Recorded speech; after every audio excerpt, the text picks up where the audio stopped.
What does it take to make the world's most powerful economy jealous? It's not a new weapon, it's not some new tech giant, it's a payment system. And the story behind it reveals a secret about how our own financial world might just be designed to work against us. So check this out. It all kicks off with this, an official government inquiry. The United States, the home of Wall Street and Silicon Valley, launched a formal investigation into Brazil. And the charge? They claim Brazil's new system was somehow unfair to American payment companies. Which, raises a pretty huge question. I mean, what on earth did they create that was so powerful, so disruptive, that it set off alarm bells all the way in Washington, D.C.? Well, to get the answer, you first have to understand the problem they were trying to solve. A problem that pretty much everyone, including the US, is still wrestling with. Okay, sending money digitally should be simple, right? It's just information, ones and zeros flying through the air. But in reality, it's a total global mess, a puzzle that for a long time seemed to have no easy solution. All around the world, you see these two weird extremes. You take a super high-tech place like Japan, but culturally, they are just attached to physical cash. It took a full-blown global pandemic to get them to even start moving towards digital. Then you've got parts of sub-Saharan Africa, where a lack of banks forced this really clever workaround. People started using their phone credits as a kind of digital money. It works, sure, but it's a patch, not a real system. And then, of course, there was crypto. Oh, the promise. It was going to be this global, decentralized, basically free way to send even the tiniest bits of money. A real revolution. But the reality, well, it turned out to be way too volatile, way too slow, and used way too much energy to actually, buy a cup of coffee. That dream of easy microtransactions, it stayed a dream. And this is where Brazil comes into the picture. They didn't show up with a new app from a startup or some new crypto coin. They came with something completely different, a public solution. Now, this is the most important part, so you gotta get this. Pix isn't an app from a company like Venmo or PayPal. It's public infrastructure. Think of it like a highway or the electrical grid. It was built by Brazil's central bank, and it's operated by them as a public utility for everybody. And that single decision changes absolutely everything.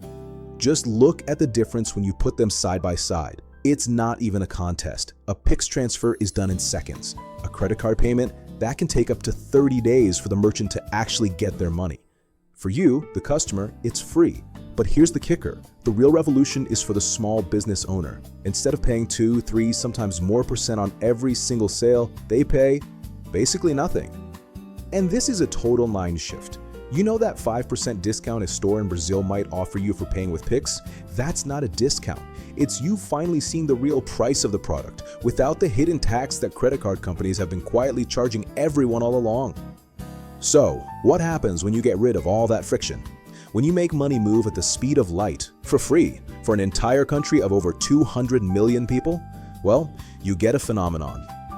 Let this number sink in. 71.5 million. That's how many Brazilians had never made a digital transfer before they used Pix.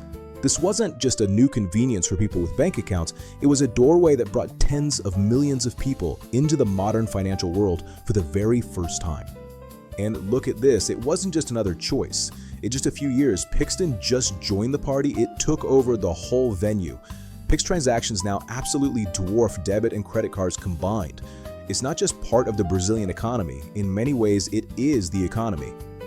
Remember that crypto dream we talked about? The whole idea of sending tiny amounts of money for next to nothing? The dream that never quite came true? Yeah, Pix did it. It made frictionless microtransactions a daily reality for an entire nation. And that led to something nobody saw coming. In 2023, there were 35 million Pix transactions for a single cent. Why in the world would anyone send 1 cent? Because it's not about the money. The transaction is so fast and so free that people just attach short messages to it. They are using their national payment infrastructure as a free, unblockable instant messenger. That is how deeply it's been woven into the fabric of everyday life. It's a communication tool now. The success was so insane, so off the charts, that the International Monetary Fund, the IMF, had to weigh in. They confirmed it. What Brazil did was the fastest adoption of a digital payment system in the history of the world. Period. Which brings us all the way back to the beginning. Back to that US government investigation. Now that we know what Pix is and what it did, we can finally understand the real conflict here. So let's just tackle that accusation head on. Was this powerful new public system anti-competitive? Did it kill the financial industry in Brazil? The answer, from the IMF no less, is a resounding no. In fact, it did the complete opposite. Pix actually supercharged competition.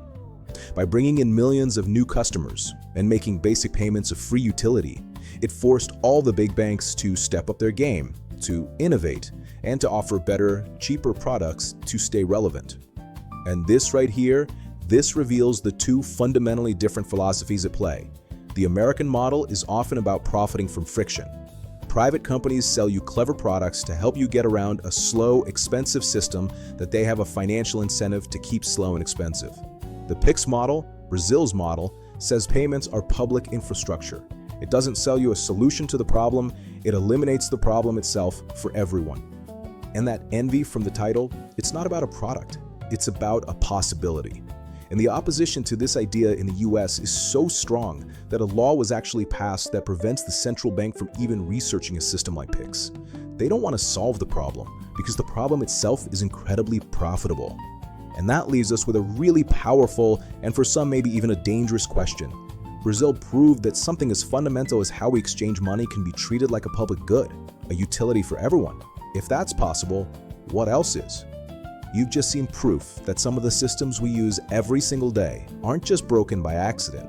They might be designed that way on purpose. If you believe we should be challenging those systems, then subscribe, because we pull back the curtain on ideas like this all the time. I genuinely want to know what you think. What other part of our world needs a Pix-style revolution? Let me know down in the comments. And if this explainer made you think, do me a favor and share it. Help someone else question the world around them. We'll see you in the next one.